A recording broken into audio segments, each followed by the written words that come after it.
حضرت عمر فاروق رضی اللہ تعالیٰ عنہ خادم سے کہنے لگے بوڑھی سے پوچھو. تو پوچھا اماں السلام علیکم. وعلیکم السلام. اماں کیا بات ہے؟ تو اماں کہنے لگی جاؤ دوڑو, تمہیں کیوں بتاؤں, دیہات کی سیدھی سادی بی بی, جاؤ بھاگ جاؤ. کہا نہیں اماں مہربانی کرو اندر تو آنے دو. بڑی منت کے بعد اماں مانی.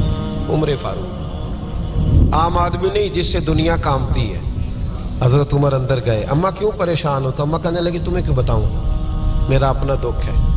چل اماں بتا دے, تیری مہربانی. تو اماں کہنے لگی میں ایک بیوہ ہوں, بے اولاد ہوں, کوئی میرا سہارا نہیں. مجھے عمر فاروق سے بڑی شکایت ہے. میرے اوپر 25 دینار کا قرضہ چڑھ گیا ہے اور 3 دن ہو گئے میں نے روٹی نہیں کھائی, اور عمر نے میری خبر نہیں لی. حضرت عمر کو پتہ چل گیا لوارث ہے, اس کا کوئی 2 4 10 ہزار ووٹ کوئی نہیں. ایک کو میکے سے 6 مربے نہیں لے کے آئی, ایک اکیلی تنے تنہا. اور بھائی جب اللہ کا خوف ہوتا ہے تو پھر انسان ان غریبوں کو بھی مناتا ہے. پھر ریڑھی والے کی بھی اہمیت بڑھ جاتی ہے, پھر رکشے والے کی قدر بھی بڑھ جاتی ہے. حضرت عمر فاروق رضی اللہ تعالیٰ عنہ کہنے لگے اماں عمر سے شکوہ ہے؟ کہاں؟ جناب عمر کہتے ہیں میں نے ایک جملہ کہا تو اماں نے تو مجھے لاجواب کر دیا. میں نے کہا اماں عمر کو کیا پتا کہ تو بھوکی ہے اور مقروض ہے, اسے کیا خبر؟ تو اماں کہنے لگی کیا کہا تم نے؟ عمر کو خبر نہیں, اسے پتا نہیں. تو عمر سے کہو نا چھوڑ دے حکومت, اس کے حوالے کرے جو خبر رکھ سکتا ہے. کیوں بیٹھا ہے پھر؟ ہمارے حکمران کہتے ہیں ابھی میں صدمے میں ہوں, نکلوں گا تو بات کروں گا. نہ ادھر ادھر کی تو بات کر, یہ بتا کہ قافلہ کیوں لٹا. مجھے رہزنوں سے غرض نہیں, تیری رہبری کا سوال ہے. ہاں تجھے جواب دینا پڑے گا. حضرت سیدنا عمر فاروق رضی اللہ تعالیٰ عنہ سے اماں کہنے لگی نہیں خبر رکھ سکتا تو حکومت کیوں کرتا ہے, چھوڑتا کیوں نہیں؟ تو حضرت عمر کہتے ہیں میں کانپنے لگا. دوڑے گئے جناب عمر. میں نے کہا اس اماں کا 6000 ووٹ نہیں کہ اس کی قدر کی جائے. یہ اماں کوئی بہت آکسفورڈ یونیورسٹی کی ڈگری ہولڈر نہیں کہ اس کی بات مانی جائے. ایک لاوارث اور بیوہ بی بی. عمر دوڑے گئے, گھر سے اناج کا تھیلا کندھے پہ رکھا, 25 دینار بھی لیے, پکا پکایا کھانا بھی لیا. خادم کہنے لگا حضور مجھے دے دے میں اٹھا لیتا ہوں. تو حضرت عمر فرمانے لگے چل وعدہ کر قیامت کے دن بھی میرا بوجھ اٹھائے گا. کہنے لگا جی نہیں وہاں نہیں اٹھا سکتا. فرمایا پھر آج بھی نہ اٹھا, مجھے ہی اٹھانے دے, یہ میرا بوجھ ہے تو مجھے ہی. اماں کے سامنے 25 دینار بھی رکھے. پھر اماں کو حضرت فاروق اعظم نے 2 مہینے کا راشن بھی دیا, پھر پکا پکایا کھانا بھی دیا. معمولی آدمی کی بات نہیں کر رہا, 24 لاکھ مربع میل کا حکمران. حضرت عمر مدینے میں بیٹھ کے کبھی للکار دیں تو کیسر و کسرا کی ٹانگیں کانپیں. جناب عمر فاروق رضی اللہ کھانا کھلا کے اماں چارپائی پہ تھی تو عمر نیچے بیٹھ گئے. کہنے لگے اماں چل عمر کو معاف کر دے, چل چل جانے دے, کوئی عرض نہیں, بیچارے کو پتہ نہیں چلا. تو اماں کہنے لگی تو نے پھر عمر کا ذکر چھیڑ دیا. بیٹے میرے گھاؤ بڑے گہرے ہیں, میرے زخم بڑے سخت ہیں, کلیجہ پھٹے تو تجھے دکھاؤں کتنی تکلیف میں ہوں. میں تو پکا ہوا پھل ہوں, کسی وقت بھی دنیا سے چلی جاؤں گی. میں نے عمر کو معاف نہیں کرنا. جب میں قبر میں جاؤں گی نا, نبی کریم علیہ السلام آئیں گے تو میں عمر کی شکایت کروں گی. میں کہوں گی حضور اس سے پوچھئے یا رسول اللہ بیوہ اور بوڑھی کا خیال ہی نہیں کیا. تو آپ کے غلام کہتے ہیں میں نے عمر کو کبھی اتنا روتے نہیں دیکھا جتنا آج روئے. کہنے لگے اماں عمر کو میں جانتا ہوں وہ کمزور ہے, یہ شکایت نہ لگانا, وہ کمزور ہے, مقابلہ نہیں کر سکے گا, یہ شکایت نہ لگانا, چل معاف کر دے.